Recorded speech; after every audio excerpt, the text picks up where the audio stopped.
This podcast is brought to you by the Prospect Research Institute, a vibrant online learning community providing high-quality educational content, the opportunity to connect with peers, and an outlet for new ideas in the field of nonprofit fundraising research. And I managed students or interns, and I was terrible at it. I was so terrible at managing it when I first started. And I'll never forget one of my colleagues at the counseling center that I worked at. I just was sharing with her one day, I suck at this. I don't know what I'm doing. I've never been trained. I have no clue.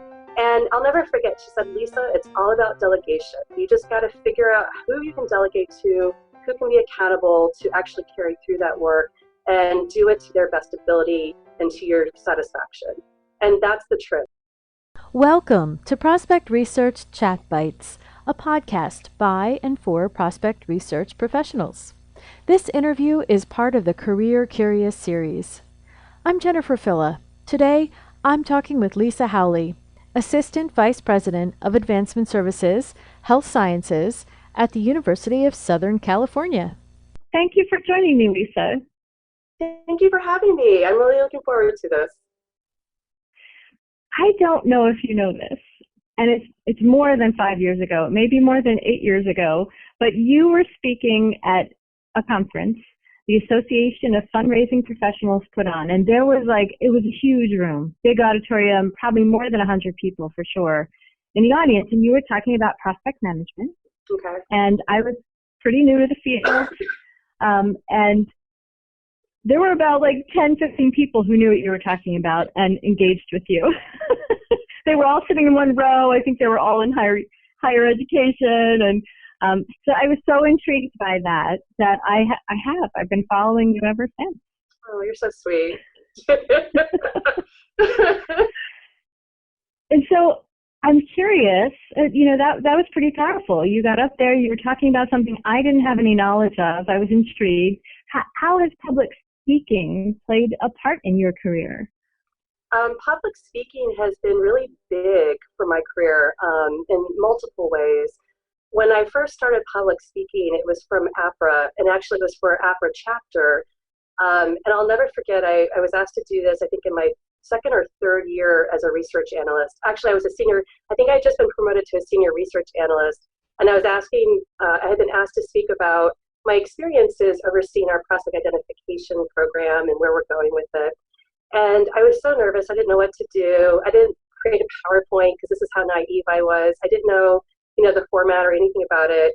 And I just created a nice little Word document with all the information in this Word document. And then I spoke from the Word document. I handed it out to me. I spoke from it. So those are my humble beginnings. But throughout my career, where speaking has been critical is it really has given me an ability to give back, first of all, to APRA, because APRA had been so huge and part of my career. And then it also allowed me to really build a network, to get to know people, meet people, talk with them, and really be able to exchange at a different level than maybe I would have, somebody just approaching me or I just approaching someone. So that's been really phenomenal. And it's really opened up doors. I've met an incredible array of people. And have learned an incredible amount of things about many different organizations as a result of public speaking. And in fact, later on in my career, when I would be asked to come and do something on site with an organization, it's really allowed me to see things firsthand and actually bring that learning back to what I do at my organization. So that's been really phenomenal for me.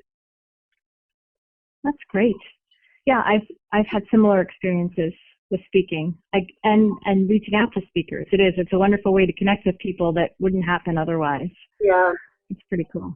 I guess it's kind of like what blogging does for us now, a little bit, except not face to face. I think so. It's just a way of, exchanging information and ideas. And I think that's really powerful to have those venues to do that. Did I hear you tell me a story once that you met a mentor at one of those conferences? Probably. I've met many mentors at conferences. I would say I have many coaches, many mentors in my life. But I know that through public speaking, and it actually is more through volunteer work probably, so multiple ways of volunteering, But I know that I have been enamored when I meet speakers. Like, let's say I'm recruiting somebody to speak for a conference, and I get to learn about them and what they do. I might become a groupie of theirs, and I really might look to them to help me understand how they do it. And I might ask, can we continue talking about this after the conference? And so, yes, I'm sure I have. I know there's been a couple key people in the industry that has really became part of my life through my volunteer work and through public speaking. So yes, absolutely. So you mentioned, your humble beginnings pretty early in your career, getting up there and just trying it out and speaking. How early or when did you decide that you would want to be a leader in advancement services for such a big organization like the University of Southern California? If you ever had a moment. Well, so in my career, I've always struggled with advancement services, to be quite honest with you. I'm not very much interested in overseeing gift processing or necessarily, IT, things like that. And so I really wasn't thinking about it as part of my career. In fact, my next steps were really to become a consultant after, if I ever left relationship management. And but this job opportunity came along, and it's a very unique one because I don't oversee advancement services for all of USC, University Advancement. I only oversee it for health sciences, and it allows for a lot of customization in my role. So, for example, I oversee our philanthropy engagement program, and that's not usually part of advancement services. So I think of myself as operations, and that's really what led me to my current role. But advancement services, I've always had a struggle with that, quite honestly. I really strive to be seen as a leader and provide value. And there's some traditional areas within advancement services that I personally am not as passionate about as I am about other areas. So I don't know that my next step would be to stay in a traditional role in advancement services. Well, and there's long been that debate back and forth, where should prospect research and relationship management sit, advancement services or frontline fundraising. So it is a challenge. Well, I do think that it is a challenge, and I'm not really part of one side or the other. I feel like those areas, prospect development can fall within development, can fall within advancement services. It can report to, a VP or an AVP easily of major gifts or principal gifts. I've seen it successful in so many different modes and so many different ways. I think it really depends on your organization and culture, and frankly, what's going to best meet the need, both short-term and long-term. So I'm not proposing that it should be one or the other. I'm actually very grateful that we're at a place in our profession where we can characterize our profession as prospect development and really have that be known, that that's relationship management, that that's research, that that's analytics. I'm really proud that we have this identity now, and that people seem to openly understand it, even if they don't agree with that term of prospect development. I think we've embraced that this is our three core areas. So that's been, I think that's been a great evolution. Where they fit, how they fit within the organization, that's still a big debate, but I think we've made strides anyway, in terms of what we do and how we do it, and how we think of ourselves as a profession. Yes, it's an exciting time to be in our profession. Yeah, no doubt. And I think really it'll continue to evolve, and that's what really excites me about it. So now you are a manager. Now you manage other people, right? When was your first management experience? How did that come about? It was with a job I had. So in my starting out in my career, I was a counselor. My major was psychology, and I really wanted to be a counselor for the rest of my life. And so my first job was working at a residential treatment center as a counselor for female adolescents and their families.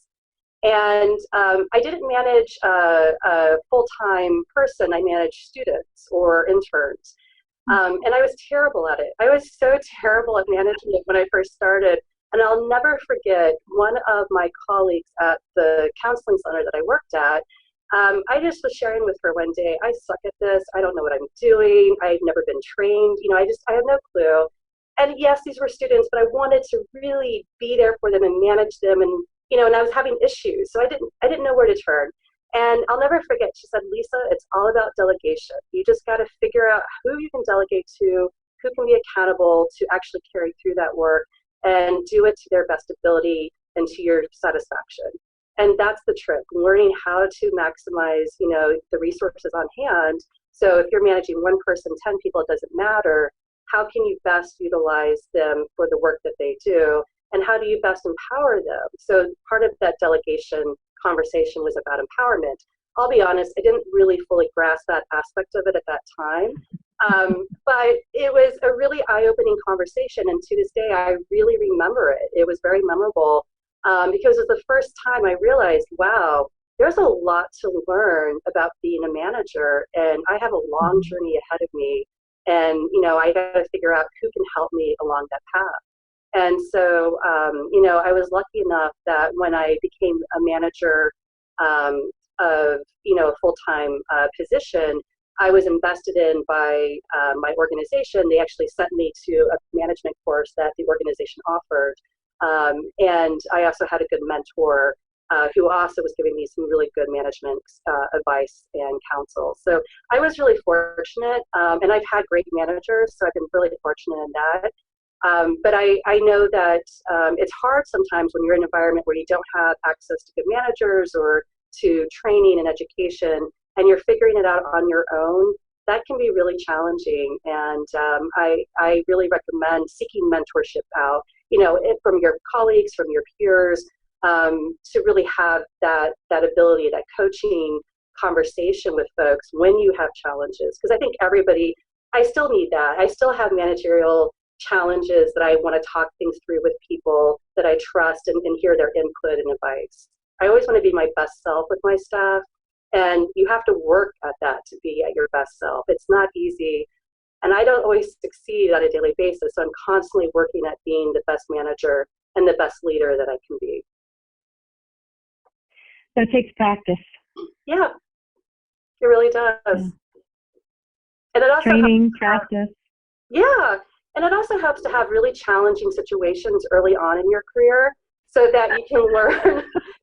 No, I mean, I had a very challenging situation when I worked in a publishing company. I oversaw the international intern program, and I had someone come from another country that didn't work out, and I had to send her back to her country. And that was really challenging to have that kind of conversation with someone. And that was very early on in my career. And what I learned from that is, well, if I can have that conversation with this person, I probably will be okay having any type of, difficult conversation. I just have to learn how to best do it. But I can do it. It took away the fear of doing it. Well, and it's also the kinder thing to do instead of ignoring a problem. Absolutely. And letting more bad things pile up. Yeah. Yeah. Oh, wow.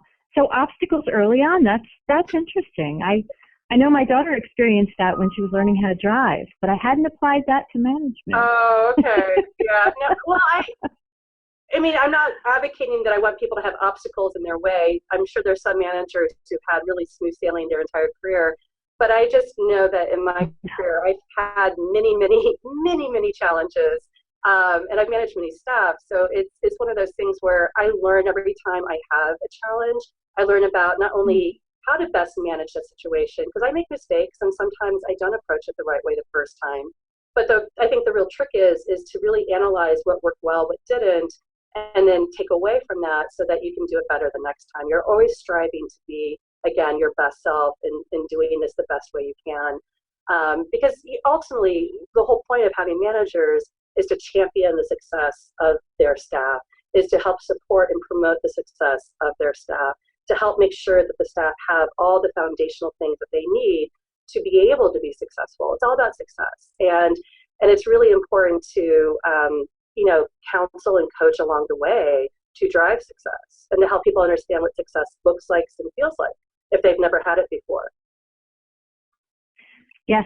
Well, and management is about people, and that's very different from data, from researching information, even processes like relationship management. It's a very different skill to manage people and those relationships. And it's been great to hear you talk about, all the things that you've used to get you through that and to learn and to do better at that. Yeah. That's pretty cool. Yeah. I think we often don't hear enough about what it takes to be a manager, as if we're just supposed to know. Well, that's the thing. And, I look back at my career and every step along the way where, I think about the sequence of title, so I would start as a research analyst, became a senior research analyst, became an assistant director, then an associate director, and so forth. And every step along the way, you learn a different way of managing. You learn to think differently because your perceptions are different, your experiences are different. You do operate differently at each level. And it's partly because you learned from your past experiences and you're learning a new way of operating now, and you marry the two, and you do change through that process, or you should.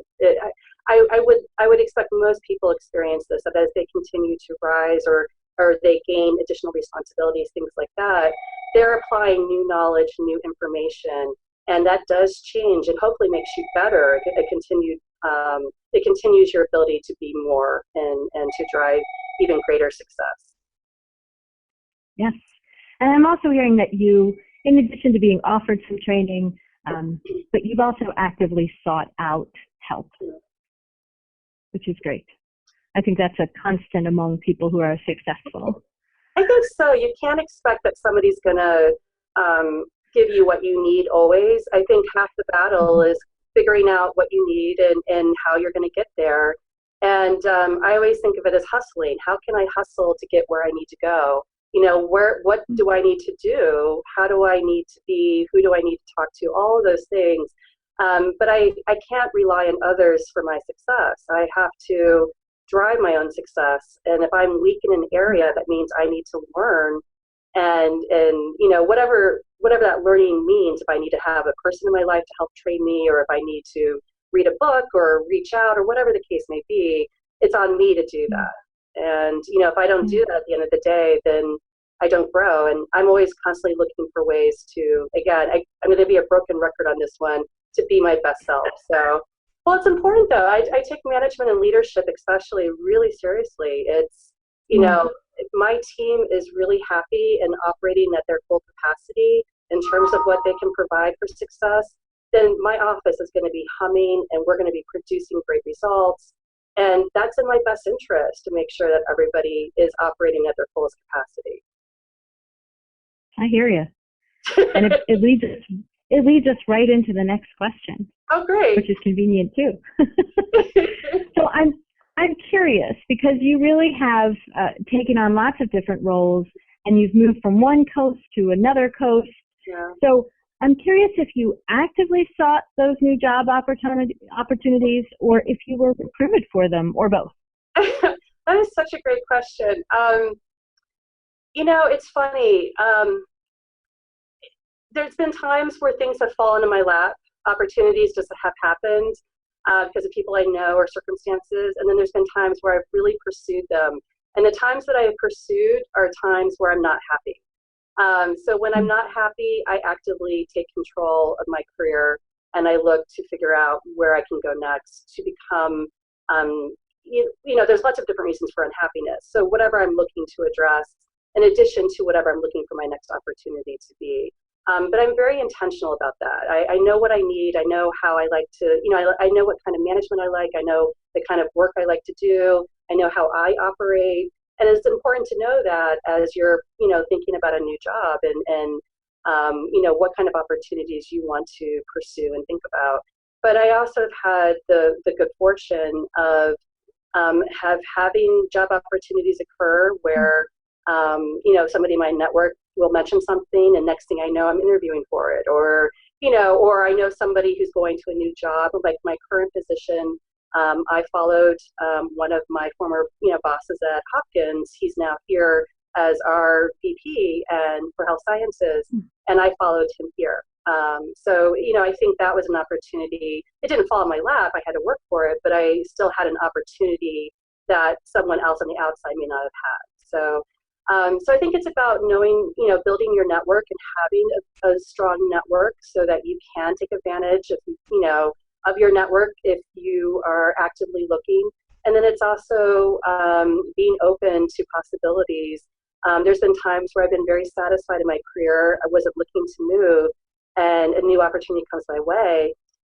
I'm going to be open. I may not jump at it. I may not pursue it, but I would at least want to understand what it is before I say no. And there's been a couple times where I've been very grateful because the opportunity was amazing, and I would have been foolish not to pursue it. Well, and I know that recruiters are often, especially in our field, Yeah. it's growing and it's difficult to find people with experience. So they're really looking at people who are not looking. Yes, all the time. There's cold calling all the time, and that's very common.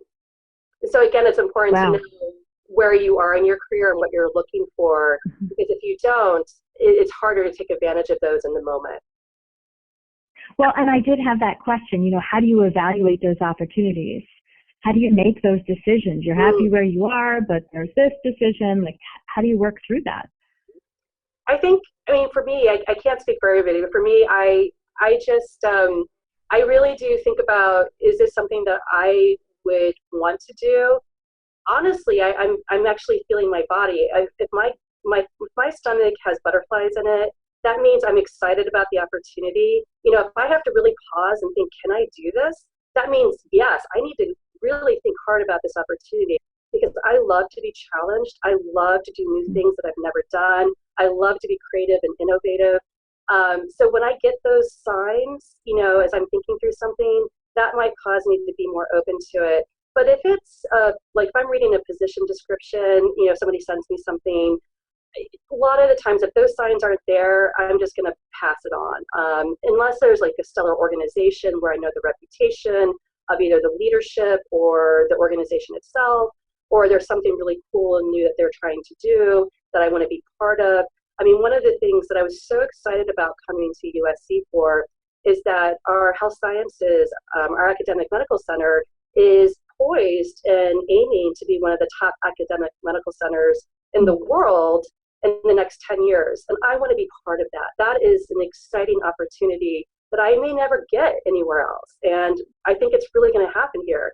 So I look for opportunities like that that are going to further my knowledge or my experience, or just frankly, that makes me passionate and I want to be part of, to help, I want to give back. I'm always about how can I help the world, and I want to be part of things that I think will truly help humanity in the world. And I'm sorry, that sounds so lofty, but that is what drives me. That's a big part of it. So, but I have to. Well, it is. I'm sorry, go ahead. It's key to know what you really want out of a job. Yeah.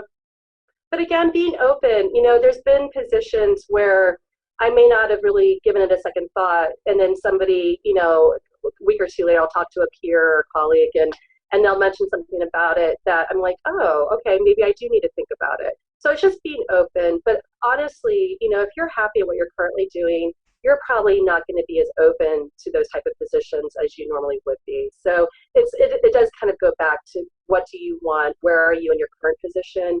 Your happiness, are you being, whatever you like, because I know some people don't like to be challenged, but whatever it is that you like, if you're getting that, you're going to be less likely to move. That's just the reality. Money is a great factor, but it is not the key motivating factor for most people in this business. It is a key factor, don't get me wrong, but I didn't come to my current position for the money. I came for the opportunity. And I think that's the difference that I see, not only in myself, but in a lot of people that I talk to. I do a lot of interview searches for CDO positions or, gift officer positions. And I hear a lot of the same thing there. Money's important, especially if you're moving cross country or state to state. But it's all about what the opportunity is going to provide for you in your career and where you're going to be able to go with it. And so that's just as important. And the leadership, the number one decision factor I have is who's leading it. And if I am not going to be in lockstep with the leadership, I know that's not the right place for me.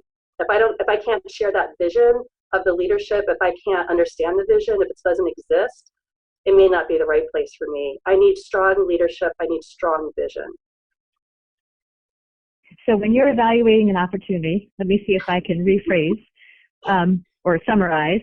You're looking for what really drives you, and that tends to be for you challenge and also an opportunity that gets your passion going. Yeah. And then money is important, but it's sort of down there on the list. It's not the top one or two things that you're evaluating. Now, I have to say, I want to recognize that, financially, that not everybody can say that. So that's my set of circumstances. Sometimes for many people, money is the most important thing, just simply because they're trying to move from one level position to the next. And they may not be, there's a lot of research analysts that are not paid enough. That's all I'm going to say. But, there's a lot of people who deserve probably more salary than they get, who I think should leverage career, changes as an opportunity to reach for a higher salary. That's a technique I did when I was a research analyst. Every time I moved up the ladder, not internally at my position at the company, but every time I moved from job to job, I made sure I was leveraging as much as I could the salary gap that I perceived at that time. Well, you're jumping ahead of me. I'm not surprised because I totally want to talk about money. And the Association of Professional Researchers for Advancement, APRA, does a salary survey, but they don't break it down by gender. Okay. And so the only one I can look at that's sort of relative to us that I know about is the Association of Fundraising Professionals. And there they're showing that the male has an average more income of $19,000 than the average woman's income for the same position. That's a pretty big gap. And I know I've heard, read a lot about it. It starts early on. My daughter just took on a new job and just found out that, more people are making more than she is in the same position. And she has that feeling like, oh, she should have asked for more. And, this is early. It's often very difficult for women, especially, to ask for more right in the beginning, and to recognize that their talents and skills are valuable and they should get paid for that. What has it been like in your career? Did you have the confidence early on to ask for what you felt you deserved, or how did all that happen for you? Because I see you as a strong woman. So it's interesting. I guess I never had an issue asking for money because it did start early on for me. Although I'll say that it was different. Like now I think of it very differently than I was in my 20s. In my 20s, it was just about what do I need to live, right? What do I need to be able to have shelter and food and, all the basic necessities. I mean, I still remember my starting salary when I first had my first job. I'm talking $20,000 a year. I mean, that was nothing. And so I think about that, and I think about, my main motivation was survival. How am I going to live day to day, paycheck to paycheck? But as I progressed in my career and as my salary began to get to a point where I started to realize I need to take control of this. I need to figure out what I'm worth and what I would expect for any position I, go into in the future.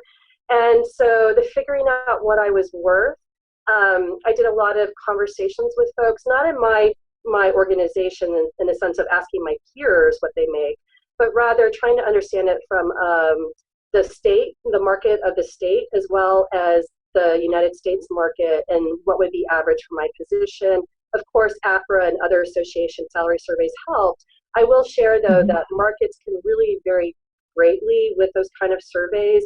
So I take them as a starting point, but a lot of times for many states, it's actually lower than what it really should be. Maryland is a great example of that. Our salary surveys never show the reality of the market in Maryland, at least not for some of the bigger organizations. And so it is about talking with people. And so I was fortunate. I'm friends with a lot of vendors and consultants. And so it was through them that I was really able to gain a sense, well, what is an average salary? What should I think about? I never thought about it in terms of gender, and to this day, I've never seen inequality in gender in terms of salary ranges. And I actually do manage our salary for several people in my organization now, and I'm thinking about it right now. I'm just going down the list. We really value equity and equality, and that was the same at Hopkins. I mean, we really spent enormous time making sure equity was there. And it wasn't just even about gender, it was about position titles. If we had two people in the same title, what does that look like? And there's very clear human resources, rules and procedures about how you review that and how you think about that. But that doesn't mean I just because I haven't experienced it doesn't mean it doesn't happen.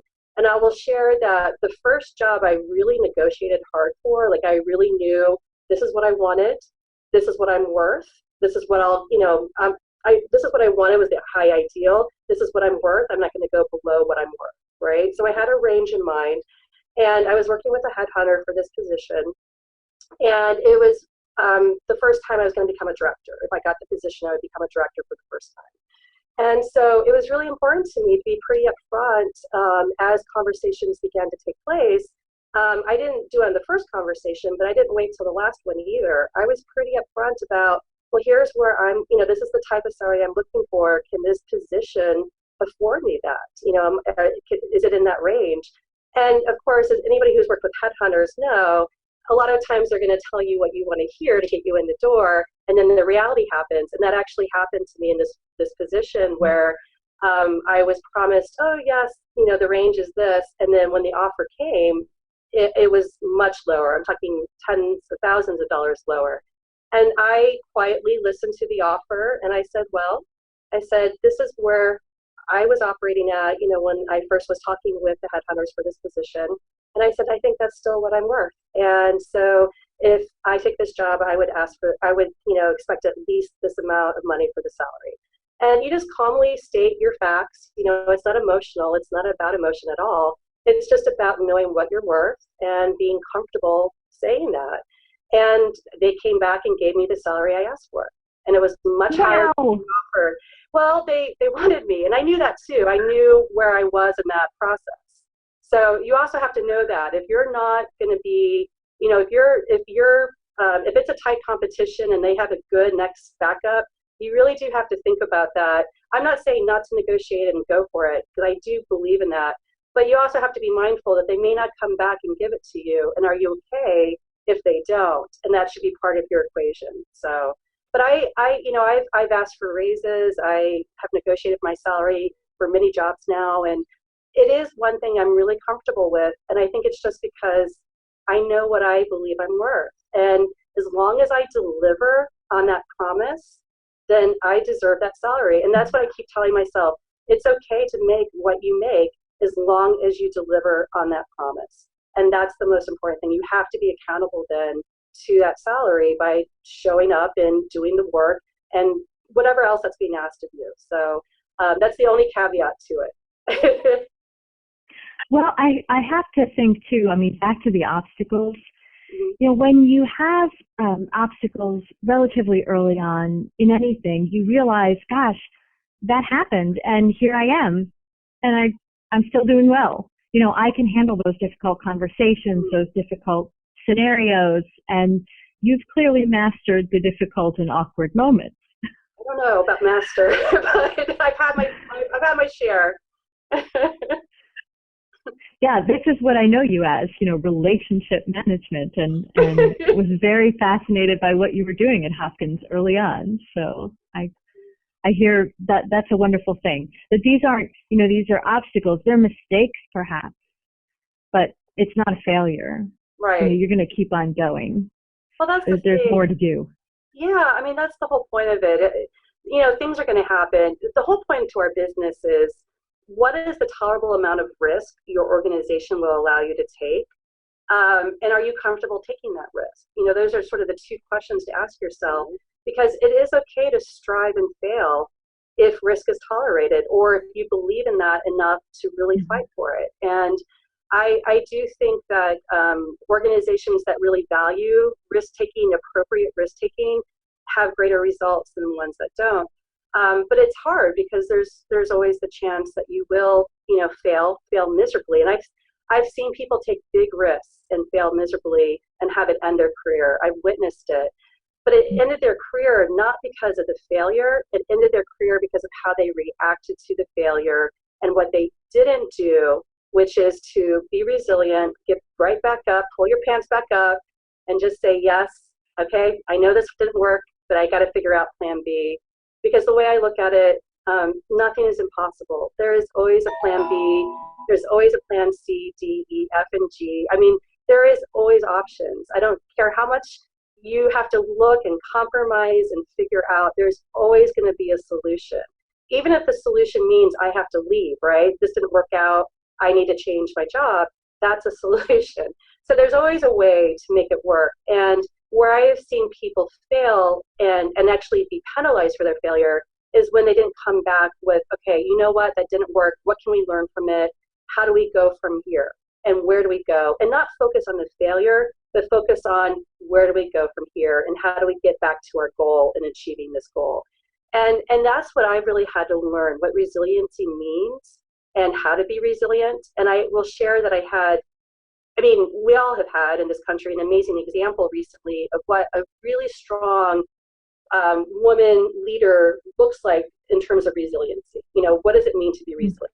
And I just keep trying to take these lessons in because I have faced, this year I've faced some really difficult challenges. And in those moments of facing it, they suck. You don't want to be going through what you're going through. And you don't want to have to experience all these negative things. You don't. And in the moment, it's so hard. You just feel what you're feeling. It's really hard to be emotionless and rational and logical. But what I always tell myself is, like say I'm walking in a meeting where I know I'm going to have a really difficult conversation. It's not going to be me leading the conversation. I'm the one being told what I did wrong, right? I just keep telling myself, listen, just listen, take it in, and you're going to be able to walk out the door and you're going to be able to move on. But getting to that door, walking out that door is your goal. Just focus on that. And then you can start to process and really take on, where do I go from here?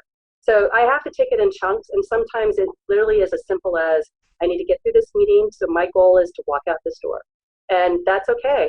That's an okay goal to have. So, but it's about resiliency. And I recently heard a psychologist talk about what she sees as the core factors of resiliency is community and family. And I thought that was a really important thing to know, because I do think when you don't have community and family, it is harder to be resilient than when you do. And I share that because moving here from California, I moved away from all my family and friends in Maryland, and I had to rebuild. And it was harder to be resilient when I was going through that process of rebuilding that network. And, I'm still with my family and friends, but you know what I mean, to really have that strong core here where I could feel it here in California. So it was, I think, really important advice that really helped me as I was thinking through. This was advice in regards to physicians, so I'm sure it applies to everybody, but having that family and friends, component can really help you be resilient. Well, this has been an amazing conversation. Lots of tips. Love the discussion about being a manager, which I think a lot of, prospect researchers wonder, what is the career like, especially due to the profession. So there are so many paths and different things to challenge us as we continue to grow as a field. Wonderful. Well, thank you for sharing. You shared a lot. I appreciate that, Lisa. Of course. Anytime. I always enjoy chatting with you and admire you so much, and I'm really grateful that we were able to have this conversation. So thank you for asking. Thank you. Until next time, Lisa. Take care. That was Lisa Howley, Assistant Vice President of Advancement Services, Health Sciences at the University of Southern California, as part of our Career Curious series. For more prospect research resources, join us in the Resource Collections community at prospectresearchinstitute.org.